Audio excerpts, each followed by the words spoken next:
죽음은 끝이 아니다. 그것은 출발점일 뿐이다. 삶과 죽음은 단지 계속 반복되는 원형 패턴으로 존재한다. 모든 생명은 다시 태어나는 것이다. 우리는 죽음을 넘어 새롭게 존재한다. 내가 우주에서 사라질 때 내 영혼은 또 다른 형태로 다시 태어날 것이다. 이안 스티븐슨 박사는 미국의 정신의학자이자 미국 버지니아 대학의 교수였습니다. 이안 스티븐슨 박사의 가장 두드러진 업적은 직접 현장 조사를 함으로써 윤회 환생의 실제 사례들을 과학적으로 검증해내는 작업을 했다는 것입니다. 40년에 걸쳐서 이렇게 어린이들을 중심으로 윤회 환생의 사례들을 조사한 결과 이안 스티븐슨 박사는 무려 3,000건의 윤회 환생의 사례를 검증하고 수집하게 되었다고 합니다. 그런데 이안 스티븐슨 박사와 다른 연구자들의 사례들을 바탕으로 정리된 통계에 따르면 윤회 환생을 한 것으로 의심되는 어린이들 중 10%가 이전의 삶에서도 같은 가족 구성원이었던 것으로 판단된다고 합니다. 이것은 즉 가정 내에서 할아버지였던 사람이 손자나 증손자로 태어나게 되었다거나 할머니였던 사람이 손녀나 증손녀로 태어나게 되었다는 것을 말합니다.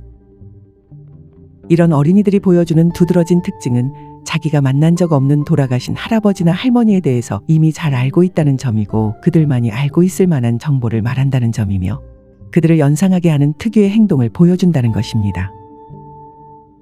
이런 어린이들은 자기가 태어나기도 전에 돌아가신 할아버지나 할머니의 기억과 습관과 행동 패턴을 고스란히 물려받은 듯 보입니다.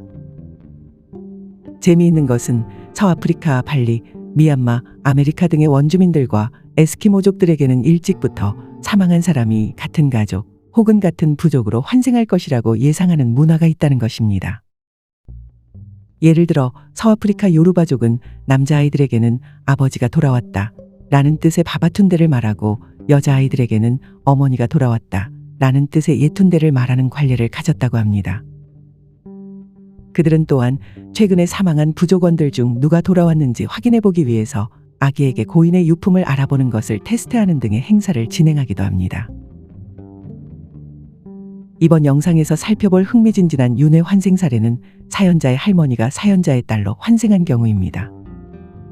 이 사례는 영국의 작가이자 심령현상 전문가였던 메리 해리슨이 사연자로부터 직접 편지를 받는 것으로서 알려진 사례입니다. 사례의 사연자는 영국에 거주하던 여성 다이앤 윌리엄스 씨입니다. 다이앤 윌리엄스 씨가 셋째 아이 출산을 앞두고 있었을 때 다이앤 씨의 할머니인 와이어트 할머니가 돌아가셨습니다. 와이어트 할머니는 1974년 10월 4일 89세의 나이로 세상을 떠났습니다. 와이어트 할머니가 돌아가신 지 7개월 후인 1975년 5월 4일에 다이앤 윌리엄스 씨는 자신의 셋째 아이인 켈리를 낳았습니다.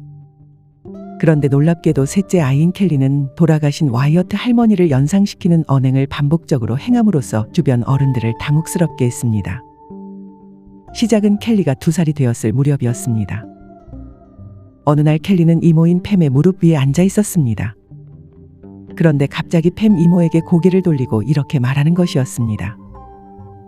내 무릎 위에서 이렇게 앉았던 거 기억나?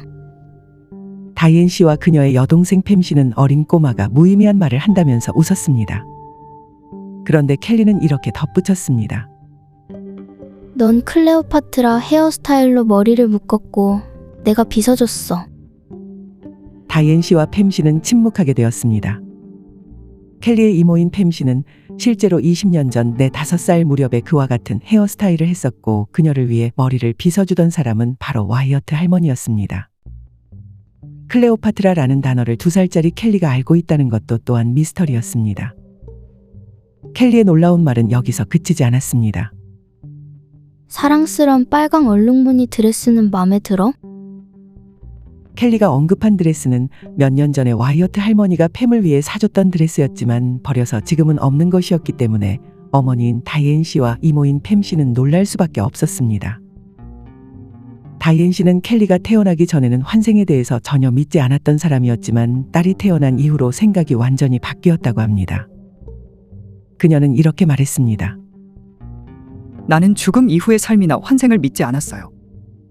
하지만 켈리 덕분에 믿게 되었어요. 남편과 저는 와이어트 할머니가 어떤 식으로든 제 딸 안에 살고 있다는 확신을 갖게 되었어요. 완전히 우스꽝스럽게 들리겠지만 켈리는 실제로 자신이 정말 와이어트 할머니인 것처럼 행동하고 똑같은 기억 저장고를 가진 것처럼 말하거든요. 이상하게도 켈리는 와이어트 할머니에 대해 아무것도 물어본 적이 없는데도 할머니에 대해 모든 것을 알고 있는 것 같아요. 예를 들어 켈리는 안라 기자에 앉을 때마다 항상 장난감 핸드백을 가져와서 한쪽 다리와 의자 옆구리 사이에 끼워 넣어요. 가방의 내용물은 항상 깔끔하게 정리되어 있는데 실제로 와이어트 할머니가 모든 것을 올바른 칸에 두고 핸드백을 청소하고 정리하는 데에 거의 집착적인 모습을 보여줬거든요. 켈리의 아버지인 클라이브 씨는 이렇게 말했습니다. 정말 이상해요. 때때로 켈리가 말하는 내용들을 듣다 보면 약간 소름 끼치는 기분도 들고요. 나는 이런 종류의 일에 대해 전문가는 아니지만 분명히 눈에 보이는 것 이상의 무언가가 있다고 봐요. 무엇보다 놀라운 것은 어린 켈리가 와이어트 할머니에 대해서 묘사할 때는 1인칭 시점에서 말을 했다는 것입니다. 어머니인 다이앤 씨에게 그 모습은 딸이 스스로가 곧 와이어트 할머니라는 것을 확신하고 있는 것으로 느껴졌습니다.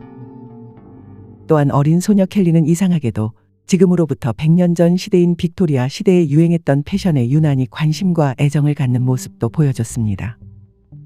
실제로 와이어트 할머니가 어렸을 적에 속해 있던 시대가 바로 빅토리아 시대였습니다. 켈리의 어머니인 다이앤 씨는 켈리는 그 옷들을 아주 자세하게 묘사할 수 있었고 그 옷들에 대해서 그때 우리가 입었던 옷들이지라고 말했어요. 라고 서술했습니다. 다이앤 씨는 자신의 놀라운 이야기를 다음과 같이 마무리 지었습니다. 와이어트 할머니의 죽음은 내게 큰 상실감을 줬어요.